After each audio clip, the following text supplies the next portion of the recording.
எல்லாருக்கும் 2 நிமிஷம் சொல்லிட்டு பில்டப் 4 நிமிஷம் இருக்குது.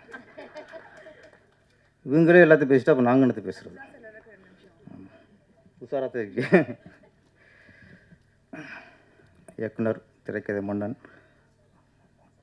பாய்கிராஸ் அவர்களுக்கும், செல்வன் சார் அவர்களுக்கும், அண்ணன் சீமான் அவர்களுக்கும், மேடையில் அமர்ந்திருக்கும் அனைவருக்கும் என் வணக்கம்.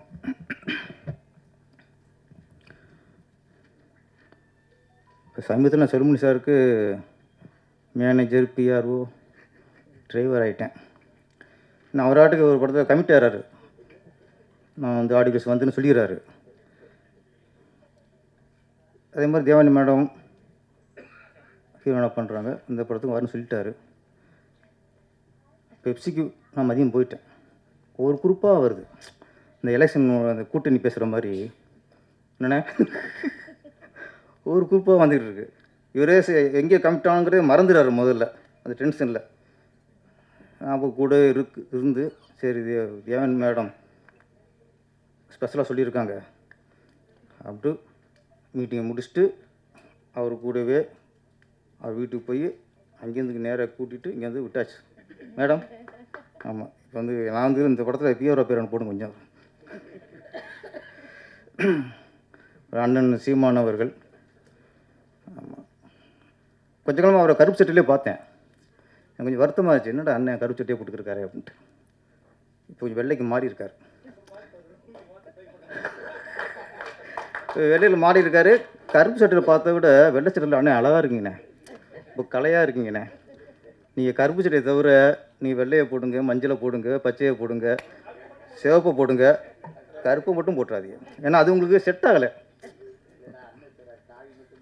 இல்லை நீங்கள் பிங்க் கலர் போடுங்க, காவி போடணும்னா பிங்க் கலர் போடுங்க, இல்லை தேசிய கொடியில் மேலே ஒரு பச்சை வெள்ளையை தொண்ணூறு கலர் இருக்குல்ல, அதை போட்டுருங்க. ஆமாம், இந்த கருப்பை மட்டும் ஏன்னா கொஞ்சம் டல் அடிக்குது உங்களுக்கு. இப்போ ஃப்ரெஷ்ஷாக இருக்கீங்கண்ணே, ரொம்ப ஃப்ரெஷ்ஷாக இருக்கீங்க. அப்புறம் ஆனால் இங்கே அதிகமாகலாம் சொன்னார், ஆனால் நிறைய பணிகள் இருக்கும், டென்ஷனாக இருப்பார். இன்றைக்கி அரசியல்வாதிலேயே ரொம்ப கூலாக இருக்கிறது அண்ணன் தான். அரசியல் தலைவர்களையே ரொம்ப ஃப்ரெஷ்ஷாக அவராக ஜாலியாக இருக்கார். ஏன்னா இந்த தேர்தல் வர நேரத்தில் இந்த கூட்டணி தேவைப்படுதில்ல, அவங்க டென்ஷன் ஆவாங்க. அவனை பிடிப்புமா, இவரை பிடிப்புமா, இந்த கட்சி ஆளை பிடிச்சா இந்த ஓட்டு வந்துடும், ஓட்டு கணக்கெலாம் போட்டு மண்டி பிச்சு அவ்வளோ நடக்கும், டென்ஷன் இருக்கும். தமிழ்நாட்டிலேயே அந்த டென்ஷன் எதுவுமே இல்லாத ஒரே ஆள் அண்ணன் சீமான் தான். ஏன்னா அவர் கூட்டுறது கவலையே போகிறதில்ல. நீ கூப்பிட்டாலும் நான் வரமாட்டேன், நானும் யாரையும் கூப்பிட மாட்டேன், எனக்குன்னு டென்ஷன். அதனால் அண்ணன் டென்ஷனாக இருப்பார், பரவாயில்லாம் இங்கே பில்டப் பண்ணாதீங்கண்ணே, அதிகமானண்ணே. அவர் அண்ணன் ரிலாக்ஸாக இருக்காருங்க. அவருக்கு ரிலாக்ஸ் ஆகிற ஒரே இடம் நம்ம சினிமா ஃபங்க்ஷன் தான். ஏற்கனவே ஒரு நம்ம தங்கர் பச்சன் ஆடியோஸ்க்கு வந்தீங்க, வீடியோலாம் பார்த்தேன். ரொம்ப நாளைக்கு அப்புறம் அந்த கத்தல வீரம், இந்த உணர்ச்சி அதெல்லாம் இல்லாமல் என்ன ஜாலி. இளையராஜா சார் பாட்டை பாடி பாடி பாடி அது கேட்கும்போது நம்மளுக்கு ரிலீஃபாக இருக்குது. அப்போ அவருக்கு எவ்வளோ ரிலீஃபாக வந்திருக்கோம். அதனால் நீங்கள் அடிக்கடி வாங்க, இங்கே வந்தால் தான் உங்களுக்கு ஒரு ஒரு புத்துணர்ச்சி கிடைக்கும், ஒரு எனர்ஜி ஏற்றிக்குங்க. இங்கே என்ன தான் நீங்கள் அரசியல் பண்ணால் கூட சினிமா தான் உங்களுடைய தாய் வீடு. அது மாதிரி அண்ணன் அது மறக்காமல் வந்துக்கிட்டு இருக்காரு. அப்புறம் தேவயானி மேடம், அவங்க சொல்லணும்னா இப்போ நடிகையிலே அவங்க தான் ஒரு சகலகலா வள்ளி. ஏகப்பட்டதில் போயிருக்காங்க, அப்படியே நடித்தாங்க. அப்புறம் கொஞ்சம் காலம் டீச்சராக இருந்தாங்க. இது சம்பளத்துக்கு இல்லை, ஆத்ம திருப்திக்கு. நம்ம பசங்களுக்கு வந்து நம்ம கல்வி கற்றுக் கொடுக்கணும், அது ஒரு திருப்தி. அங்கே இருந்தாங்க, ப்ரொடியூஸ் பண்ணாங்க. இதெல்லாம் பரவாயில்ல. இயக்க சங்கத்தில் உறுப்பினராகாமல் டைரக்ட் பண்ணிட்டாங்க. நானும் சரி படம் பண்ணிட்டாங்க, நானும் தொடர்ந்து சொல்லிட்டே இருக்கேன், சீக்கிரம் நீங்கள் உறுப்பினர் ஆயிடணும். ஏன்னா எங்கள் இயக்க சங்கத்தில் பெண் உறுப்பினர் கம்மியாக இருக்காங்க. ஆமாம், அதனால் நீங்கள் வந்துடணும். அவங்க பாருங்கள், கைக்குட்டை ராணின்னு ஒரு படம் பண்ணாங்க, குறும்படம். டக்குன்னு பண்ணிடல, அதையும் முறையாக பண்ணணும்னு டேரக்ஷன் கோர்ஸ் படிச்சுட்டு பண்ணுறாங்க. இதில் கொஞ்சம் யோசிக்கணும். ஏன்னா இப்போலாம் 10 படம் நடித்தாலே டேரக்ஷன் கற்றுக்கலாம். இப்போது நடிகர்லாம் 4 படம் பண்ணிவிட்டு டேரக்ஷன் பண்ண ஆரம்பிச்சிடுவாங்க. இவங்க ஏற்கனவே 50 எத்தனை படம் மேடம்? 50 படமா நடித்தது இது வரைக்கும்? ராஜகுமார் சார் கணக்கு சொல்லுங்கள் சார். ஆ ஆ ஓகே. இப்போ 99 சூப்பர். இதுதான் புருஷன் கரெக்டாக இருக்க விதத்தில் ராஜகுமார் சார் கணக்கு கரெக்டாக கணக்கு வச்சுருக்காரு. ஆமாம். Okay okay. அது குரு, அது குருதட்சணை. இது ஆமாம், குருதட்சணை வந்து 100 தப்பு மேடம் அங்கே பண்ணிடுங்க. என்னன்னா 100 கூட பண்ணிட்டாங்க. இதுவே டேஷன் பண்ணுறதுக்கான அனுபவம் வந்திருக்கும், பண்ணலை. வீட்லேயே ஒரு டேரக்டர் இருக்கார், அவர்கிட்ட டேஷன் எப்படின்னு கேட்டு தெரிஞ்சிருக்கலாம். அங்கே உஷாராயிட்டாங்க, வேணாம் உஷாராயிட்டாங்க. நம்ம முறையாக டேஷன் கோர்ஸ் படித்து கரெக்டான படம் பண்ணுவோம் அப்படின்ட்டு பிரசாத் லேப்லேயே டேரக்ஷன் கோர்ஸ் படித்து சர்டிஃபிகேட் வாங்குறப்போ அந்த கண்குள்ளே வச்சு நானும் பார்த்தேன். அந்த சில கொடுப்பு நம்மளுக்கு இருக்கும்ல, வீட்டுக்கூட பார்க்கல. ராஜகுமார் சார் நாங்கள் இருந்தோம் இங்கே, என்ன ரசிகர் நாங்கள். ஆமாம், அதனால் அவங்க டேரக்டரும் ஆகியிருக்காங்க. அண்ணா மறைக்காதீங்கண்ணே, நான் வரும்போது தானே பிரச்சனையே வரும். இங்கே பார்த்தாலும் எப்போ பாரு நம்மளுக்கு ஒரு ராசி அது. ஆமாம், அப்போ தான் குறுக்கு போவாங்க, கை மேலே தூக்குவாங்க. Okay okay. இந்த யாரும் சொன்னாங்க, நிறைய ஆடியோ பசங்க போவோம், நடிக்கிற கதாநாயகியில் வரமாட்டாங்க. சம்பளம் வாங்குகிற அவங்க வரமாட்டாங்க, சம்மந்தம் இல்லாமல் நாங்கள் வருவோம்.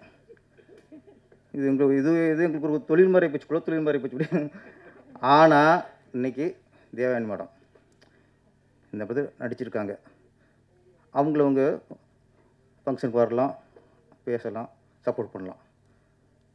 ஆனால் இதில் பாதி விஐபிகளுக்கு அவங்க நேரடியாக ஃபோன் பண்ணி அவங்க வரவழைச்சிருக்காங்க.